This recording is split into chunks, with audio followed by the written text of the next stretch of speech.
Good morning friends. आज आपला numerical अनालिसिसचा हा लास्ट लेक्चर आहे. मला सांगताना फार आनंद होत आहे की आज आपला सिलेबस संपणार आहे. परंतु सिलेबस जरी संपला असेल तरी तुमचा अभ्यास मात्र तुम्हाला परीक्षा होईपर्यंत सुरूच ठेवावा लागणार आहे. सातत्यानं तुम्ही अभ्यास करणार आहात आणि मॅक्झिमम मुलांना मॅक्झिमम मार्क्स मिळाले पाहिजे, हेच माझ्यासाठी आनंदाची गोष्ट आहे. सो न्यूमेरिकल अनालिसिसचा लेक्चर नंबर 75 मध्ये आपण हा लास्ट एक्झाम्पल घेणार आहे. Example number 7 on page number 348. Solve y dash which is equal to x plus y numerically. Start with x is equal to 1, y is equal to 0. That means what? X is equal to x0 is equal to 1, y is equal to y0 is equal to 0, and carry to x is equal to 1.2 with h is equal to 0.1. आणि ज्या वेळेस आपल्याला शेवटची series मिळून जाईल, म्हणजे when we substitute the values which we get, y dash, y double dash and so on, all these values when we are substituting in Taylor expansion, then substitute h is equal to 0.1. Okay, so compare the final result with the value of the explicit solution. शेवटी आपल्याला result compare करायचा आहे, जे की आपण value काढू त्याच्यासोबत आणि एक्झॅक्ट जे काही आपला रिझल्ट येईल त्याच्यासोबत. मित्रहो, बघू मग आता सोल्युशन. वी हॅव काय दिलेलं आहे? x is equal to x0 is equal to 1, y is equal to y0 is equal to 0. सोबतच दिलेलं equation, the given equation is y dash is equal to x plus y. याच्यावरून तुम्ही y0 चा dash is equal to x0 plus y0 लिहू शकता, which is equal to x0 म्हणजे 1, y0 म्हणजे 0, 1 plus 0 which is equal to 1 म्हणजे y0 चा dash is equal to 1 मिळाला आपल्याला. आता डिफरन्शिएट करा, y double dash is equal to 1 plus y dash, कारण की differentiation with respect to x करतो आहे. Here this dash stands for differentiation with respect to x. y double dash is equal to 1 plus y dash, y0 चा double dash is equal to 1 plus y0 चा dash which is equal to 1 plus y0 चा dash तुम्ही 1 काढलेली आहे, त्याच्यामुळे 1 plus 1 which is equal to 2, आणि ही value मिळाली तुम्हाला y0 चा डबल डॅश. y चा triple dash which is equal to y चा double dash, because 1 is constant, that's why differentiation of constant term is 0. y0 चा triple dash which is equal to y0 चा double dash, आणि y0 चा double dash तुम्हाला 2 माहित आहे, त्याच्यामुळे y0 चा ट्रिपल डॅश सुद्धा 2 चा. y ला घात fourth derivative which is equal to y ला थर्ड, y ला पॉवर 3 डॅश म्हणजे थर्ड डेरिव्हेटिव्ह, कॉमा y0 चा fourth derivative which is equal to y0 चा ट्रिपल डॅश. ठीक आहे, आणि y0 चा ट्रिपल डॅश तर आपण 2 काढलेली आहे, त्याच्यामुळे y0 चा फोर्थ डॅश सुद्धा काय आलं हो, 2 चा. y ला fifth derivative which is equal to y ला फोर्थ डेरिव्हेटिव्ह, y ला fifth derivative which is equal to y ला फोर्थ डेरिव्हेटिव्ह, आणि y0 ला fifth derivative which is equal to y0 ची फोर्थ डेरिव्हेटिव्ह, आणि y0 fourth derivative of y0 is 2, that's why fifth derivative of y0 is also 2, and so on. मित्र हो, अशा पद्धतीनं तुम्हाला जेवढ्या टर्म पाहिजे असेल तेवढ्या टर्मची तुम्ही व्हॅल्यू काढू शकता. मी इथेच थांबणार आहे, and so on. Okay, putting all these values in Taylor expansion of y, जे की तुम्हाला माहित आहे. काय आहे हो Taylor expansion? That is y is equal to y0 plus h y0 चा dash plus h square divided by 2 factorial y0 चा double dash plus h cube divided by 3 factorial y0 चा third dash plus h raise to 4 divided by 4 factorial y0 चा fourth derivative plus h raise to 5 upon 5 factorial into y0 ची fifth derivative plus dot dot dot. हे झालं Taylor expansion of y. We obtain मित्र हो तुम्हाला h is equal to 0.1 दिलेला आहे, त्याच्यामुळे h च्या जागी 0.1 ठेवा. Hence y is equal to 0 कारण की y0 ची किंमत 0 आहे प्लस h ची किंमत 0.1 इंटू y0 चा डॅश 1 आहे प्लस 0.1 चा वर्ग डिवायडेड बाय 2 इंटू y0 चा डबल डॅश 2 आहे प्लस 0.1 चा क्यूब डिवायडेड बाय 6 y0 चा ट्रिपल डॅश सुद्धा 2 आहे प्लस 0.1 ला घात 4 अपॉन 24 इंटू y0 चा फोर्थ पॉवर बी म्हणजे फोर्थ डेरिव्हेटिव्ह बी 2च आहे प्लस 0.1 ला घात 5 divided by 120 5 factorial means into इथे 2 लिहायचं राहिलं, इथं लागेल आपल्याला into 2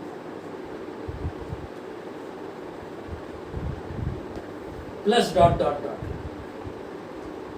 because h is equal to 0.1 जे की दिलेलं आहे एक्झाम्पल मध्ये, सोबतच x इज इक्वल टू 1.2 ठेवायचं आहे आपल्याला, आठवण ठेवा. So which is equal to 0.1 यांनी याला मल्टिप्लाय केलं तर 0.1. आता 0.1 चा वर्ग जर केला आणि हा 2 कटला तर 0.01 आला प्लस 0.1 चा क्यूब करा आणि त्याला 6 नाही 3 न डिवाइड करा. 2 सोबत 6 जर कटले तर 3 राहील, 3 न डिवाइड केल्यानंतर तुमचं नंबर येईल 0.0003 टाइम्स आणि 33333 how many times 6 times plus 0.1 चा तुम्ही फोर्थ घात काढा आणि 2 ला 24 न डिवाइड केल्यानंतर 12 येईल. मग 0.1 ला जे फोर्थ घात येईल त्याला जर 12 न भाग दिलं तर तुम्हाला नंबर मिळेल 0.005 टाइम्स 8333 प्लस 0.1 चा पाचवा घात काढा आणि डिवाइड 60 राहील, 2 न जर भाग दिले तर 120 ला 60 राहील आणि 60 ला जर 0.1 च्या पाचवा घात जो येईल त्या नंबरने जर डिवाइड केलं तर तुम्हाला मिळेल नंबर मित्र हो पॉइंट हाऊ मेनी 0 1 2 3 4 5 6 0 पॉइंटच्या नंतर 60166 प्लस डॉट डॉट डॉट. मित्र हो या सगळ्या नंबरची तुम्हाला ॲडिशन करायची आहे आणि ती ॲडिशन येणार आहे which is equal to 0.1134182. Hence y in bracket which is equal to y1 which is equal to 0.11 approximately. केव्हा x is equal to x1 which is equal to x0 plus h, परंतु x0 is equal to 1 दिलेला आहे आणि h is equal to 0.1 आहे, त्याच्यामुळे x is equal to x1 is equal to काय आलं 1.1. x1 is equal to काय आलं 1.1. Again from Taylor series comma we write y in bracket which is equal to y2 which is equal to y1.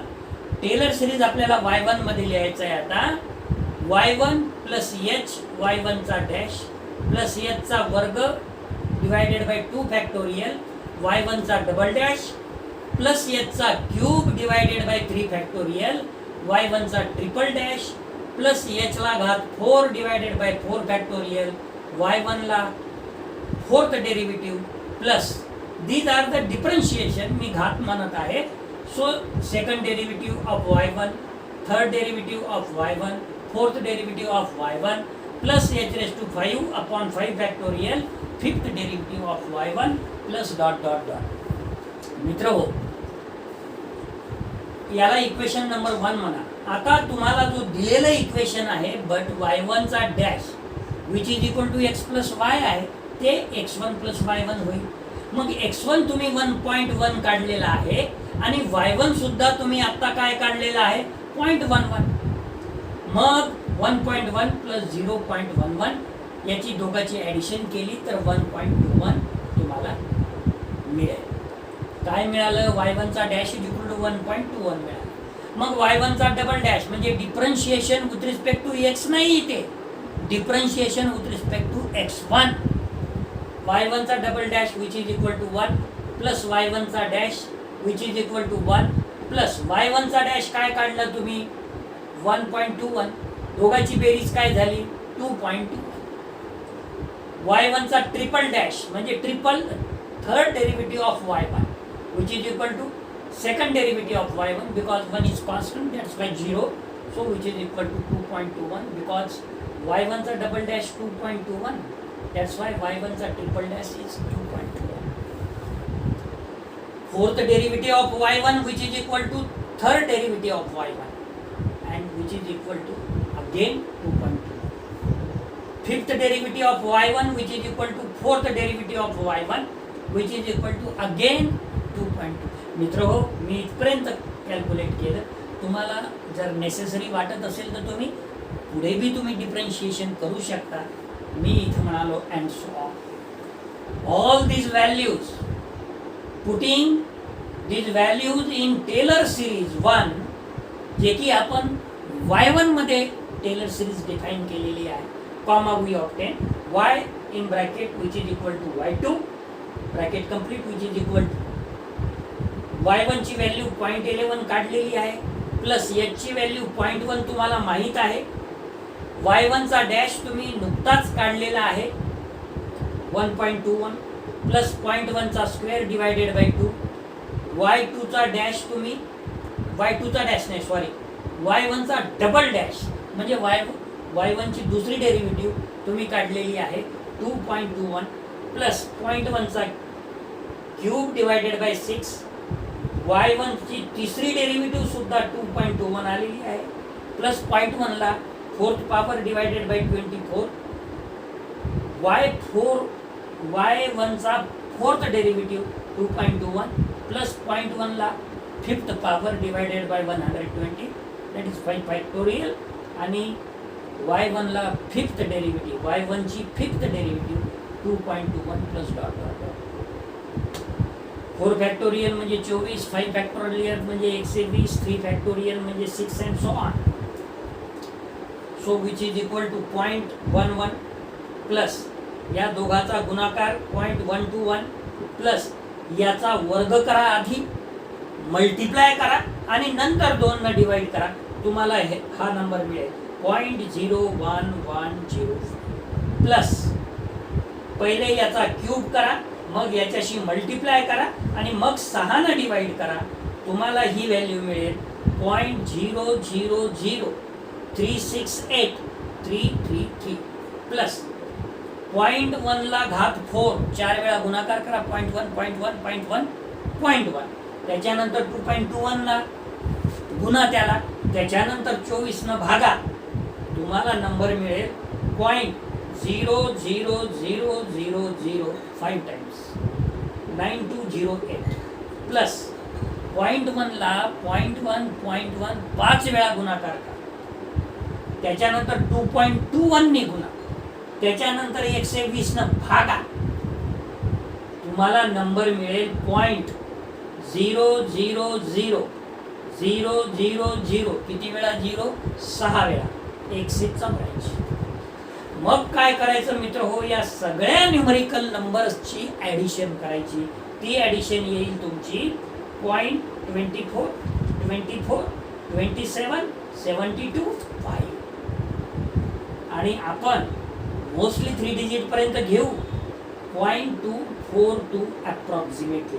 मित्र हो, 3 digit या तिसऱ्या क्रमांकावरचा digit जर 5 किंवा 5 पेक्षा बिगर नंबर असेल तर या नंबरमध्ये एक ॲड करायचं आणि जर 5 पेक्षा लहान असेल तर जे असेल नंबर तोच लिहायचा.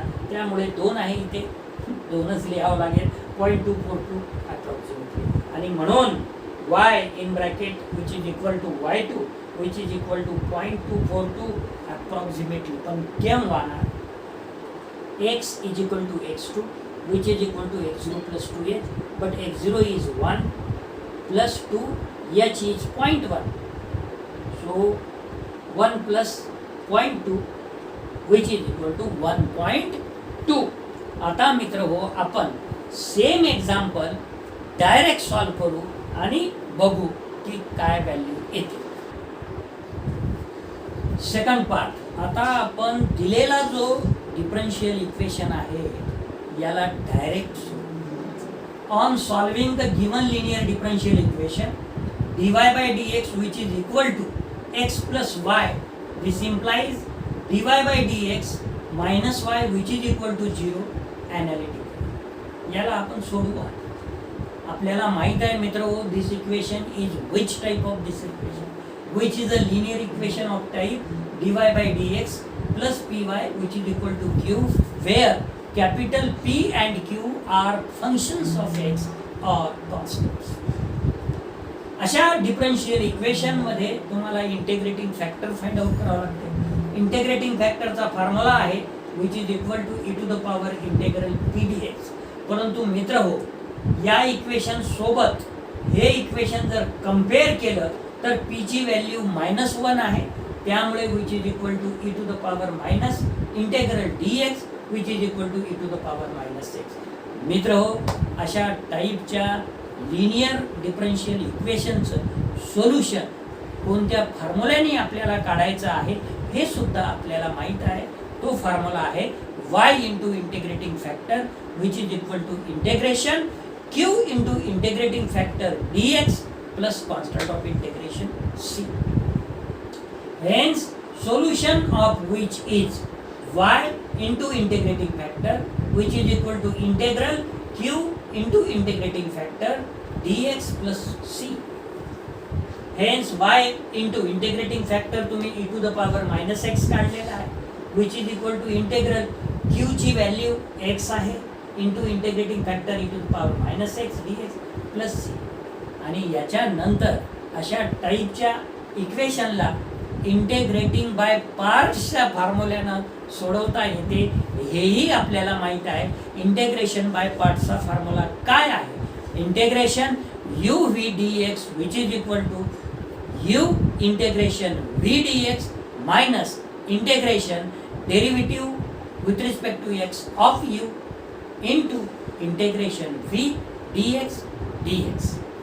तर मित्र हो, first function x, integration of second e to the power -x upon -1 minus integration derivative of x is 1, integration of e to the power -x is e to the power -x upon -1 dx plus c, so which is equal to -x e to the power -x, this minus plus आणि integration e to the power -x dx चं पुन्हा integration e to the power -x upon -1 plus c, so which is equal to -x e to the power -x minus e to the power -x plus constant c. आणि आपल्याला तर पाहिजे y ची value. एक तर आपल्याला e to the power x न multiply करावं लागेल दोन्ही साईडला, अन्यथा e to the power -x ने डिवाइड करावं लागेल दोन्ही साईड. तर हेच y is equal to -x -1 plus c e to the power x. e to the power x ना आपण मल्टिप्लाय केलेलं आहे. हे इक्वेशन मिळालं मित्र हो तुम्हाला 2 number. Putting x is equal to 1 जे दिलेलं आहे, y is equal to 0 into comma we get, त्यामुळे 0 is equal to -1 plus c e to the power 1. This implies c into e which is equal to 2. This is equal to implies c is equal to 2 e to the power -6. मग आता ही c ची value आपल्याला equation number 2 मध्ये ठेवायची आहे. Putting the value of c in equation 2, comma we get y is equal to -x -1 plus 2 e to the power -1 e to the power x. c ची value ठेवली आपण 2 e to the power -1, so which is equal to -x -1 plus 2 e to the power x हा minus y. मित्र हो, आपण when x is equal to 1.2 value काढणार आहोत आता, जे की प्रॉब्लेममध्ये x ची व्हॅल्यू 1.2 घेऊन एक्सप्लिसिटली काय व्हॅल्यू येते ते काढा म्हणून म्हटलेलं आहे आपल्याला. म्हणून x is equal to 1.2 when x is equal to 1.2 y is equal to minus 1.2 minus 1 plus 2 e to the power 1.2 minus 1.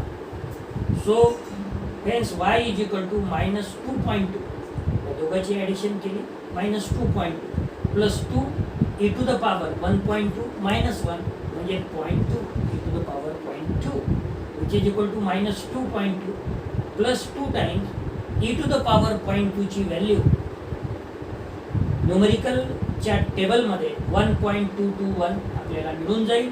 So which is equal to minus 2.2 plus 2 जर याला मल्टिप्लाय केलं तर 2.422 येईल आणि या 2.422 मधून जर मायनस 2.2 केलं तर तुम्हाला वायची व्हॅल्यू 0.242 मिळेल. आणि मित्र हो, योगायोगाने आपण जे h ची व्हॅल्यू 0.1 ठेवून व्हॅल्यू काढली होती ती सुद्धा काय आली होती, 2.2 आली होती ॲप्रॉक्सिमेटली. तर अशा पद्धतीनं मला सांगताना फार आनंद होत आहे की आज आपला न्यूमरिकल ॲनालिसिस या पेपरचा सिलेबस इथे संपत आहे. फक्त सांगायचं एक राहिलेलं आहे की मी जेव्हा व्हिडिओ घेत होतो तेव्हा पेपर नंबर 16 टाकण्यात आलेला आहे, परंतु आपला पेपर नंबर न्यूमरिकल ॲनालिसिसचा तो 15वा आहे. आज तुम्हाला वेल इन ॲडव्हान्समध्ये परीक्षेसाठी मी बेस्ट ऑफ लक सांगतो. तुम्ही अभ्यास करा. तुमच्या काही डिफिकल्ट्या असतील, काहीही अडचणी असेल तर तुम्ही कधीही मला विचारू शकता. मी तुम्हाला एव्हर टाईम तुमच्या अडचणींना सोल्युशन देण्यासाठी तत्पर राहील. धन्यवाद. आज आपण इथे